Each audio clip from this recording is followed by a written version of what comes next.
Hello friends, स्वागत है आपका मेरे यूट्यूब चैनल एग्ज़ाम ध्वज में। और आज हम डिस्कस करेंगे, ये हमारा हिंदी सीरीज पार्ट 1 है। इसमें हम डिस्कस करेंगे टॉपिक पत्र एवं जनसंचार।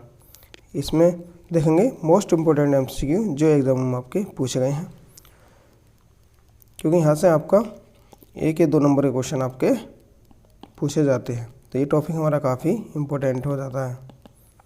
तो डिस्कस करते हैं हम एमसीक्यू। पहला क्वेश्चन है हमारा, अपने मित्रों बहुजनों को लिखने वाले पत्र को किस प्रकार के पत्र माना जाता है? तो जो अपने हम परिजनों या मित्रों को लिखते हैं तो उसे कहते हैं अनौपचारिक पत्र। इंग्लिश में बोलते हैं इसे अनऑफिशियल पत्र। नेक्स्ट क्वेश्चन है, संपादक किसे कहते हैं?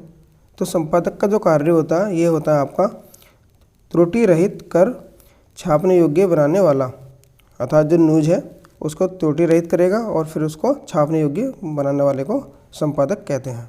नेक्स्ट क्वेश्चन है, यूनिकोड फ़ॉन्ट के फ़ायदे क्या हैं?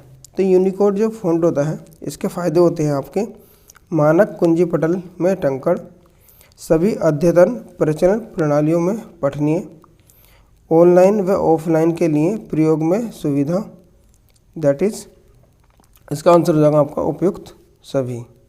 नेक्स्ट क्वेश्चन है, संचार में शोर का मतलब क्या होता है? तो ये काफ़ी इम्पोर्टेंट क्वेश्चन है कि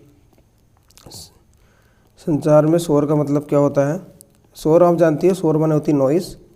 तो इसका अर्थ होता है संचार प्रक्रिया में बाधा, अर्थात जब हम कम्युनिकेट करते हैं, संचार माने होता है इंग्लिश में कम्युनिकेट। तो जब कम्युनिकेट करते हैं तो उसमें जो बाधा रुकावट आती है,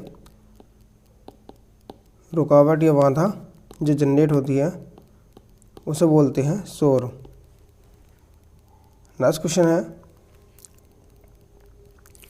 टिप्पण का मुख्य उद्देश्य है? तो टिप्पण का जो मुख्य उद्देश्य होता है वो होता है मामलों को नियमानुसार निपटाना। नेक्स्ट क्वेश्चन है, जो पत्र सरकारी विभागों, संबद्ध अधीनस्थ और स्वतःशासी निकायों, विदेशी सरकारों, राज्य सरकारों, स्वैच्छिक संस्थाओं अथवा व्यक्तियों को लिखा जाता है उसे कहते हैं, तो उस पत्र को कहते हैं आपका सरकारी पत्र। ठीक है, तो इसका आंसर आप यहाँ से भी पुटअप कर सकते हैं। ये सरकारी विभाग लिखा है तो सरकारी लेटर आराम से हो जाएगा। ये क्वेश्चन मुझे सब पूछे गए थे आपके एग्जामों में। नेक्स्ट क्वेश्चन है, समाचार लेखन की सबसे प्रचलित, प्रभावी और लोकप्रिय शैली है? तो समाचार लेखन की जो सबसे प्रचलित, प्रभावी और लोकप्रिय शैली है वो है आपकी उल्टा पिरामिड शैली। उल्टा पिरामिड शैली। नेक्स्ट क्वेश्चन है, अर्ध सरकारी पत्र के प्रारूप में प्रेषक का नाम एवं पदनाम होता है। तो ये बात की जा रही है अर्ध सरकारी पत्र की, अर्ध सरकारी पत्र की। तो इसमें जो प्रेषक का नाम और पदनाम होता है वो होता है आपका बाईं और शीर्ष पर। नेक्स्ट क्वेश्चन है, ईमेल किस जनसंचार माध्यम के अंतर्गत आता है? तो ईमेल जो आता है आपका, ये आता है आपका आधुनिक दृश्य माध्यम। ईमेल का होता है आपका इलेक्ट्रॉनिक मेल, फुल फॉर्म भी आ जाती है इसकी पूछने के भी। नेक्स्ट क्वेश्चन है, पासपोर्ट को हिंदी में कहते हैं? तो पासपोर्ट को हिंदी में कहते हैं आप पारपत्र। नेक्स्ट क्वेश्चन है, किसी भी विचाराधीन पत्र अथवा प्रकरण को निपटाने के लिए उस पर राय, मंतव्य अथवा आदेश या निर्देश दिया जाता है को कहते हैं, तो उसे कहते हैं टिप्पण।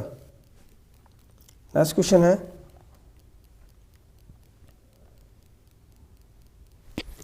एंकर वाइट कहते हैं? तो एंकर वाइट किसे कहा जाता है? तो एंकर वाइट कहा जाता है आपका एंकर द्वारा किसी समाचार की पुष्टि हेतु वीडियो या कथन दिखाने को। नेक्स्ट क्वेश्चन है, किसी मुद्दे पर लेख लिखने में उस ताज़ी घटना का उल्लेख करना जिसके कारण वह मुद्दा चर्चा में आया कहलाता है, तो उसे कहते हैं न्यूज पैक। कोई ताज़ी घटना है और उस पर कोई उल्लेख लिखा है तो उस उल्लेख लिखने को क्या कहा जाता है? न्यूज पैक कहा जाता है। नेक्स्ट क्वेश्चन है, बैठक में उपस्थित व्यक्तियों के पदानुसार नाम, उनकी राय का पूरा विवरण सहित कार्यसूची में रेखांकित कार्यों पर हुए विचार विमर्श का संक्षिप्त विवरण कहलाता है। तो संक्षिप्त जो विवरण कहलाता है वो कहलाता है आपका कार्यव्रत। ये बहुत ही इम्पोर्टेंट क्वेश्चन है, तो वो कहलाता है आपका कार्यव्रत। नेक्स्ट क्वेश्चन है, प्रारूप लेखन का अर्थ है। तो प्रारूप लेखन का अर्थ है आपका, ये क्वेश्चन काफ़ी बार पूछा जाता है, क्वेश्चन नंबर 15। प्रारूप लेखन, प्रारूप माने होता है आपका किसी पत्र को कच्चा मसौदा प्राप्त लिखना। तो ये था पत्र का कच्चा रूप तैयार करना, यह ड्राफ्टिंग जिसे कहा जाता है। ठीक है, तो आज हम डिस्कस करेंगे, हमारा पार्ट 1 था हिंदी का। आई होप आपको क्वेश्चन समझ आ गए होंगे। अगर वीडियो अच्छा लगता है तो प्लीज़ लाइक करें और सब्सक्राइब करें। Okay, thank you.